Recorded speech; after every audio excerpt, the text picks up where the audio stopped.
that they're going to perform from you is from one of my personal favorite books in the whole wide world, Legally Correct Fairy Tales.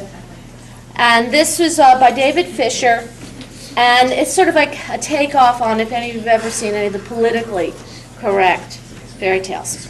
And this one is called USA v. Wolf.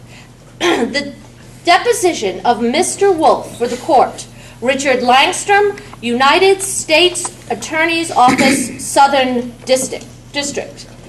These being the true words of Thaddeus Wolf. Thank you for coming today, Mr. Wolf. No problem. I was just going to be lying around the woods, but I'd rather be lying around here than in those woods. I see. Now, Mr. Wolf, is it not true that you are known among your associates as Big Bad? They call me a lot of things, but never heard that one before. They call you a lot of things behind your tail, too, you know. Is it not? My wife does call me Big Dad, though. Is it not true that you are part of an organized crime family known as the Wolf family? Is that your joke? Let me assure you, this court does not mean anything. Okay, I'm sorry. But let me tell you something about my family, the Wolves. The last thing we are organized. Every Saturday when we go hunting, I'm already done. My other family's got hours to go. They can't find their lair if they had a road map.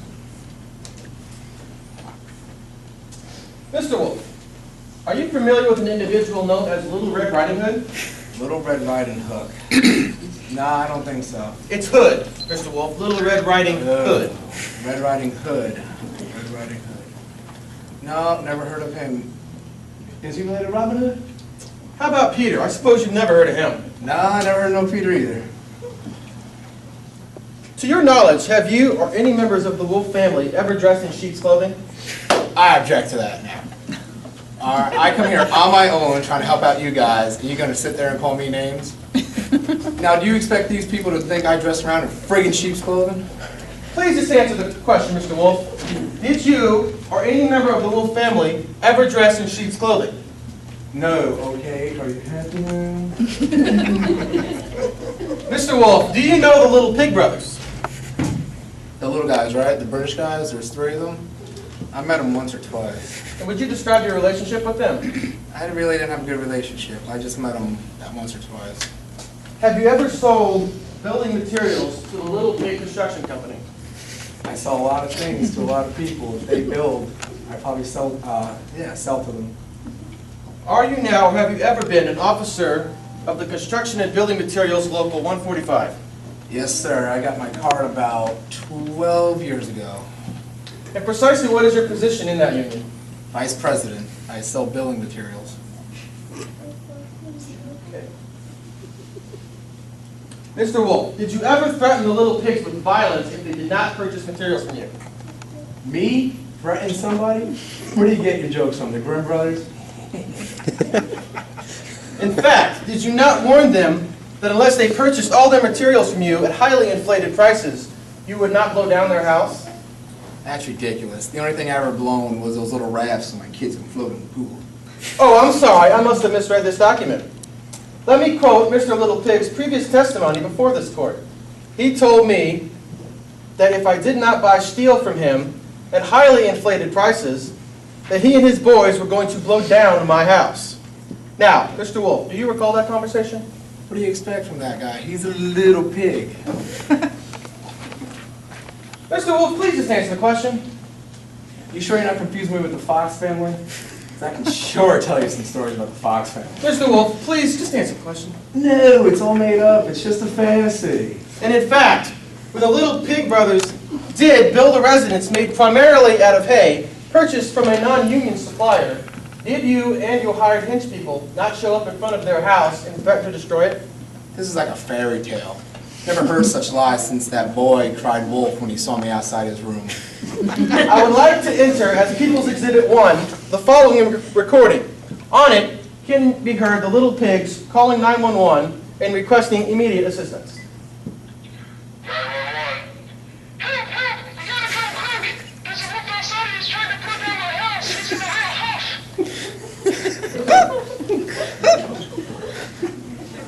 You heard that, Mr. Wolf. Does that refresh your memory? He came and acted scared. He's a ham. Mr. Wolf, the record shows that that house was subsequently destroyed by a strong wind. What does it have to do with me? I told him when he bought those inferior materials, that house would never stand. But if he would have bought from me, that house would still be standing today. When the first little pig managed to escape to the second little pig's home, made primarily out of wood and siding, did you and or your hired hench people not show up at that house and yet again threaten to destroy that house? What are those little pigs smoking? Are you refusing to answer the question? That's how rumors get started. Yes, I went over to their house. Be Mr. Nice Guy, you know. But you know, they built those little shacks, and you know what that does to real estate value in this neighborhood. But I went over there, thought it'd be the nice thing to do. My wife even baked a nice cake for them, and they wouldn't let me in their house. And it was like a welcome wagon. Oh, so you didn't threaten to eat them? Eating them? No, they might have misunderstood. And you did not threaten that if they squealed to the police, you would have them for breakfast? And when they retreated to the second little pig's house, did you yet again threaten to destroy it? Please listen to People's Exhibit 2. Come out, or I'll blow your house down. Now, Mr. Wolf, does that voice sound familiar to you? Yeah, that's Robin Williams. I love that guy. Oh, that wasn't you. You kidding me? I wasn't even near that house that day. You know who it was? It was those damn little kids. You know, they caused a little trouble in this neighborhood. The record shows that the house was subsequently destroyed by strong winds. That's what happens. If they would have bought from me, the house would still be standing. That's what happens when you buy that cheap crap. Now let's move on to this third little pig's home. This one constructed primarily out of bricks and concrete. Finally, a pig that had brains and built a nice solid house. Did you not also threaten to destroy that house? No. I went over there to demonstrate how a house can stand strong, velocity winds. I would now like to enter People's Exhibit 3. Huff and puff and blow your house down. Now, Mr. Wolf, is that not you? Yeah, that might be me, but this is taken completely out of context.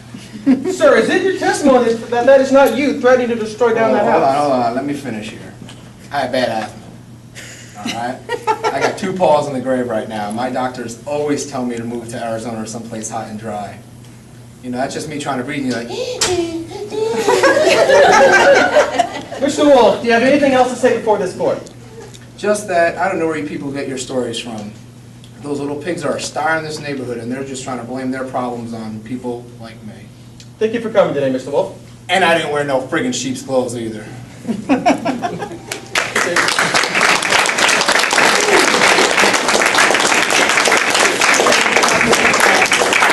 Amy.